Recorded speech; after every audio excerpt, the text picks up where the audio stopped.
Hello there guys, welcome back to a channel first at covering this stock. Tonight we are looking at Moderna stock. So of course there's mrna is the ticker symbol, and obviously this stock has seen quite a lot of growth this month. Now we're up from a start of the month period where we started off at $97. We're currently sat at $140. We've seen highs at this month of $169. Where is this stock going from here? So of course this episode is just to give you guys a quick update to everything that you need to know, and then my forecast. Of course, if you do enjoy the video, please do leave a like and do subscribe. And of course, if enough of you guys do leave a like on this video and tell me that you enjoy it, I will come up with a more in-depth analysis on this stock and basically give some more opinions and whatnot for the future, and just keep you updated as we do go along. So yeah, please do subscribe as well. And of course, if you do want to come and join us on our Discord, where we talk all about stocks, the link to that is in the description, and absolutely anybody can join. I'd love to see you over there. Let's just jump straight into this one by having a look at what Moderna does, then we'll look at the stock itself. So if you don't already know, Moderna is kind of like a medicine company, and basically the main play with this one, the main catalyst, if you will, is the fact that they have a coronavirus, the vaccine potentially, and of course this is going to be a huge thing for a lot of these stocks. Now we have already covered Pfizer stock today and yesterday, and of course Pfizer stock is one of those ones where it has a similar story, and we'll talk about that in just a moment. But obviously the main factor driving this company's growth, or at least from the stock point, is the coronavirus vaccine. But obviously we're not going to spend too much time talking about coronavirus because that's not this video's topic.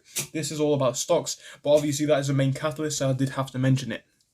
So yeah, let's have a look at the growth that we are seeing and what effect that's going to have on the future. So obviously, like I said, a lot of people were hopeful for this company's vaccine. We started off the month at $100 anyway, and of course we have seen quite a lot of growth this whole year. So let's get a bit of perspective before we do. So I guess a lot of people were taking speculative plays on this company from about November onwards, because we can see a gradual increase in the company's price. We started off in November back at what, $67, and obviously we rose all the way to over $100 more than that. So obviously it's a huge increase to see. If we do get a percentage on that, it's up 120% plus, and that wasn't even the highs. It's up 158%. Massive increases to see, and obviously a huge part of that was the speculative plays on a coronavirus vaccine. Now of course things are looking hopeful for this company, same to be said with Pfizer, but I think it's a case of a lot of people are selling out now with a decent profit, because we are looking at the realities of the distribution of this vaccine. Now of course I am not even qualified in science, I'm not going to be talking about that,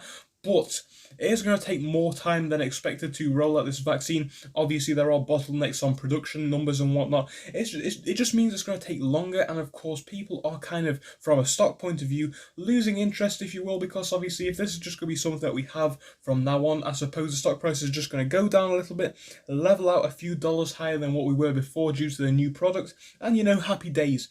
But obviously I don't think it's necessarily that time yet. I think there's definitely still some time to catch a decent move. Main reasons why I do believe that is because the vaccines aren't distributed in a lot of countries at the minute, and I think that is kind of a big factor, because all of the market sector which these companies are going to be touching, they are not there yet. And I think obviously for the future we are still looking at some growth. So of course, yes, this stock for a short-term swing trade or whatnot, it definitely could be the one.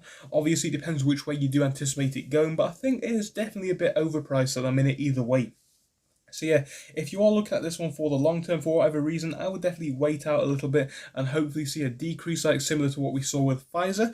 And I don't think that would be a bad thing at all, because when we do see a stock price like this go up a bit too fast, I don't think it's necessarily a bad thing to see a bit of a sell-off. So obviously a good company, what they are doing is a great thing, but I think the stock price is kind of overvalued for what they are doing at the minute. I would like to see it reach this point again in the future, but I think if we did see a sell-off, I would not be too worried about that one, in my opinion. Like I said, I am not a financial advisor, and I don't know that much about science, so please don't quote me on those kind of things, but that's my personal view. So yeah, would I buy this one? Honestly, I would not play into this market sector. I mean, if you do want to, if you're that hopeful on it, then you can, of course, but personally I would not do it. I would definitely think there are better stock market plays for decent, or at least better profits than what we are potentially looking at with Pfizer and also Moderna and some other stocks which we might cover in the future. So yeah, I will of course, maybe if you guys do request it, do a comparison between Pfizer, Moderna and some of the other companies in the future. But yeah, Basically, Moderna, not a bad stock, but I do think it is overpriced, and I think it's definitely high risk for potential high reward. It's definitely more on the risk side for me, so I would not personally get in it. But if you do want to, please do know what you're getting into and do appropriate due diligence. But of course, I will be updating you guys whatever we do see in the future. So please do leave a like and subscribe to not miss out on future episodes.